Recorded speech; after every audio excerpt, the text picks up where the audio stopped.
Well, welcome again to this week's analysis behind the news. Let's talk about presidential candidates. I think I can find something to irritate everybody. But the thing is that we in the John Birch Society never endorse, back, finance candidates from the local level clear up to the national. We don't do this because, quite frankly, it gets us into a lot of trouble. It's not our mission to begin with. But the other thing is that usually they are very disappointing. I will say this about all the Republican candidates, generally speaking, is that you can't trust them.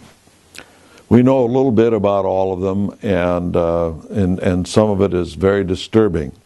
I won't get into specifics, but when you start seeing people cozying up to Kissinger, other Council on Foreign Relations members, that sort of thing, past practices, past statements, the changing of minds in order to get votes and coming out with something new that they didn't say before, quite the opposite in many instances. It tells you they're telling us what we want to hear, what you want to hear, to get the vote. And so what kind of an individual is that? Is that a statesman or is that a politician? And aren't we getting a little bit tired of politicians? And I don't care where they stand in the polls. That may be disappointing for you, but believe me, if there's an honest individual running for the presidency, that individual will be destroyed by the Republican Party. I've had enough experience to know that behind the scenes, regardless of what comes out of their mouths, they will do everything, and literally anything, to destroy and take out a candidate for any office. I've seen places around the country where the state Republican Party will not allow certain delegates from whole counties to be sat at Republican state conventions because they weren't going to vote the way they wanted them to vote. Didn't matter what the voice of the people was. It didn't matter what organization was or wasn't involved. If they were not going along with what the hierarchy of the party wanted, they were ostracized and neutralized, and in many cases just not allowed to sit in the state conventions. This hasn't happened too much with federal conventions because more people pay attention to it than they used to with live television and social media and such. But behind the scenes, at state levels, it is a regular practice. One of the problems that is involved and how they get away with doing a lot of this is the ignorance of the new people getting involved in politics. Now, I'm not talking about them being stupid. I'm talking about them lacking information, ignorance.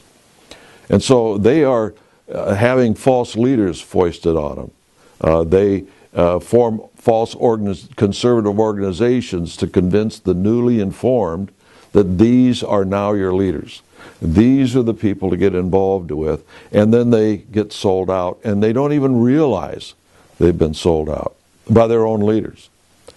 And I'm not going to get into specifics, I'm just giving you generalities. I could give you specifics for all sorts of things, but we don't have that time today. And also, they will do things like happened in the Ron Paul campaign. And we wrote about it extensively within the New American Magazine. You can go back and access many of those articles, particularly the ones written by Kurt Hyde, Hyde. Very interesting, very informative. But they prevented many, many delegates from going to the National Convention for Ron Paul at the state level. The Republican National Committee wasn't involved. It was the Republican state committees. But you can bet on it that it was well coordinated throughout the whole Republican structure. And so the states like Nevada, states like Washington, states like Maine, on and on and on, they literally stole the delegates away from the Ron Paul people. And surprisingly, in most instances, the Ron Paul people couldn't answer what had happened. They didn't know what had happened. They had been scuttled from within in many cases, except Maine. That one was a blatant case of where they literally lied to the people and then did exactly the opposite, and were able to deny Ron Paul from having 5 state delegations, which entered into many of the rules that were played out in the convention, to where he wasn't even allowed a platform at the convention to address the national audience. You had to have 5 states. So those sorts of things were going on. So even, for instance, like this business with Trump that happened over the last week, where they buried the hatchet and smoked the peace pipe, and the Republican National Committee isn't going to interfere with Trump. And, that, I quite think it'll turn out to be the same thing as Ryan being better than Boehner in the House. It's not going to happen. If they don't want Trump, if they don't want Cruz, they don't want Carson, or whomever, they will literally scuttle their campaigns. That's the history of what they do, from Goldwater all the way up to today. In fact, some of the remnants of the Goldwater campaign are still involved in these things. Those of us who were involved in the Goldwater years remember that the 2 main personalities in the National Republican politics that did everything they could to prevent Goldwater from being elected President of the United States were Nelson Rockefeller and George Romney. And the Romney family has always been that way. Let's not forget, you conservatives, that Obamacare was patterned after Romneycare in Massachusetts.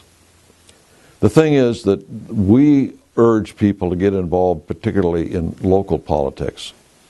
That's where the whole thing starts. That's where the structure finds its foundation, is at the city and county and state levels. This is where you need to be involved. Because it isn't just the national politics that they keep our eyes on that are the problem. It is the local politics that are a problem as well. There was an article that came out very early in early part of this year, published by the head of the Communist Party of the United States, and it was in their official party organ, the People's World, where he was saying that we don't need a third party. We're doing very well working in the Democrat Party to take over city after city after city in progressive coalitions, and named particularly a number of cities, including Seattle, as areas where they had been working to infiltrate and take over the city governments. And so while we're being told by the national media to concentrate on this, baker's dozen of candidates running for office, they are taking over the local governments while we aren't paying any attention to what's going on.